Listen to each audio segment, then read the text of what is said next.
Hi guys, welcome to Little Wicket Railway. I'm Rob, and in this video I'll show you how I fitted a flickering firebox to this Hornby Jinty, as well as converting it from analog to digital sound and fitting a stay alive.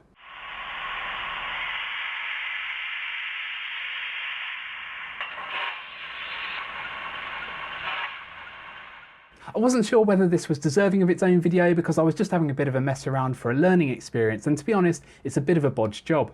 But after I posted a video on Instagram, a few people asked me for some more details, so here's a quick overview of what I did. So after seeing the Bachmann flickering firebox on the 94XX, I wondered how easy it would be to do something similar on my little Hornby Jinty. And why this Jinty? Well, there are a few reasons. Firstly, it's cheap and it's second-hand, so I don't mind experimenting on it. Secondly, when I took the body off, and I'll show you this in a minute, I realised there's already a hole in the shell roughly where the firebox is, so that means I wouldn't have to do any drilling to make the opening. And thirdly, even though it's a small engine, there's actually quite a bit of space in here. Again, as you'll see when I get the bodywork off, there's room in the smoke box, down in the side tanks, and up here in the coal bunker. So let's get the body off, and it's pretty easy with these models. There's just a tab at the back that you need to push in. So using a small screwdriver, we can carefully, if we slide that in. So the back just lifts off. There's the hole that the screwdriver went in. Then at the front it's got a couple of clips that just hook in, so if you pull the body forward it should come away. And I need to be careful because I've already wired some things in here, so I don't want to pull them out. So that's the body off. Now, I didn't film any of this as I was doing it because it wasn't meant to be a step-by-step tutorial. I was just experimenting, but I'll try and show you what I did, and I'll put a list of things that I used in the description below the video. So this started life as an analog model, and my first job was to convert it to digital, and I wanted to use a sound decoder, and I didn't want to spend loads on a decoder, so opted for a cheap Hornby TTS chip, and Hornby don't make one specifically for the Jinty, so I've used a Black 5 decoder. So this is what a Hornby TTS Black 5 decoder looks like when you get it out of the box. It's got this 8-pin plug on it, and the first job was to desolder the wires from this because I wasn't going to use the plug because I wasn't going to have a socket. Everything was going to be directly soldered onto the motor or the pickups.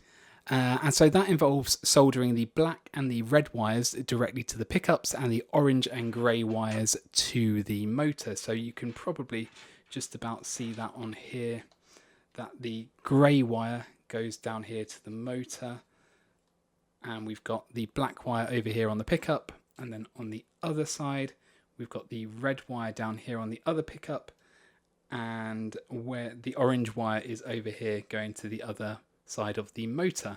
The other thing I did was, because I wasn't going to be using all the wires on here, I only needed the black and red for the pickups, the orange and grey for the motor.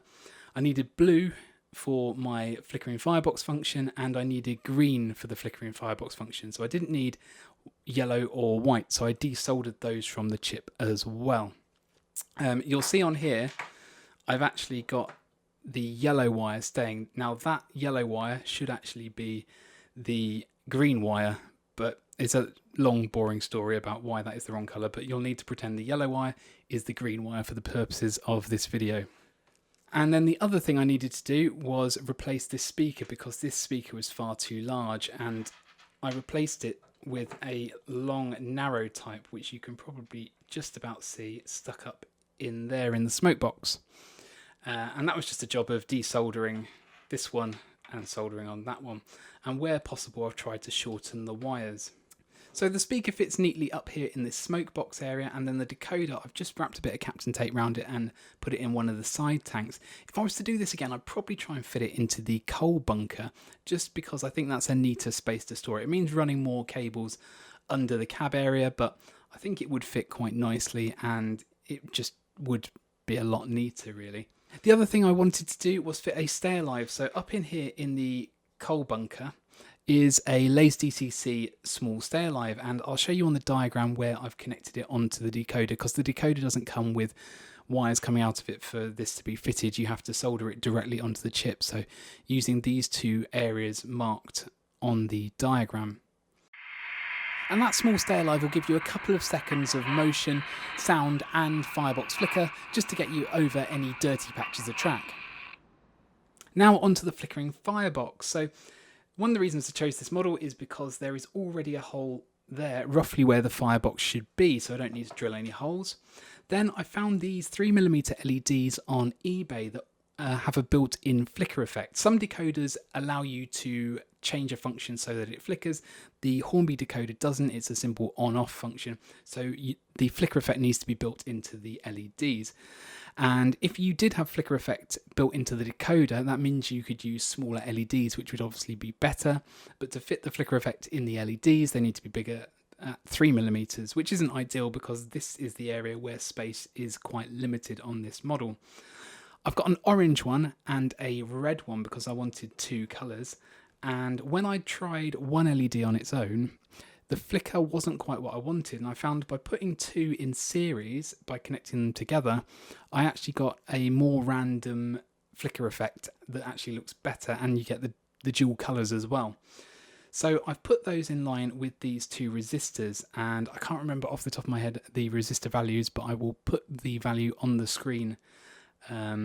There's two in parallel because I needed to get a particular value that I wanted, because I worked out the voltage coming off the decoder was something like 16 or 17 volts, and the resistors that came with these LEDs were only rated for 12 volts. So I needed to change those out. But as I say, there's quite a lot of room here in the smokebox area, so having two 1/2 watt resistors up there wasn't going to be a problem.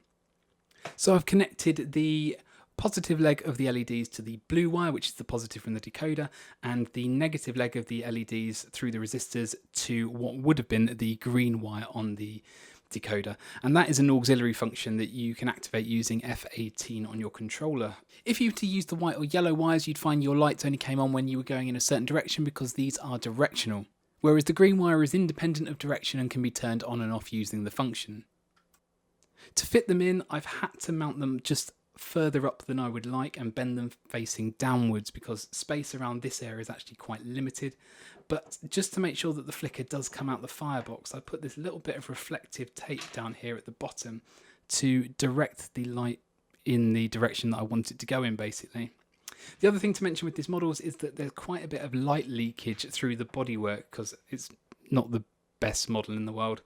So I've had to use a bit of black tack and tape just to plug up some of the holes where light was leaking through. And I think if I was to improve this further, I'd probably just put some side shields or maybe some little funnels around the LED just to make sure that the light doesn't spill out the sides as well. So sorry that wasn't step by step, but hopefully you've got a good overview of converting it to digital, replacing the speaker, putting the stay alive on and fitting it in the coal bunker. Then we've got the two coloured LEDs in series, connected to these resistors just to deal with the higher voltage, point them downwards, reflect the light in whichever direction you want, bung up the holes, and you're good to go. Function 18 on your controller to turn your flickering firebox on and off.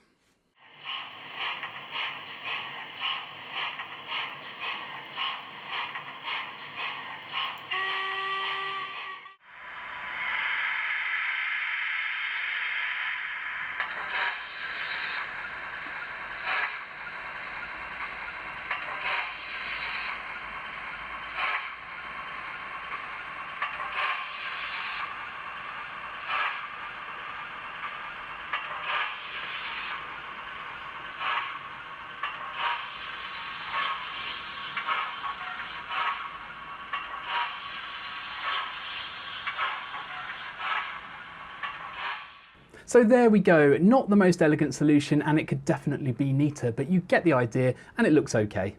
Considering the LEDs cost about 50p each, it's a really cheap upgrade to do and I think it has quite a big impact.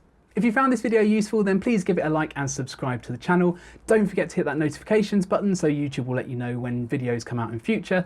Thanks for watching and I will hopefully see you again soon.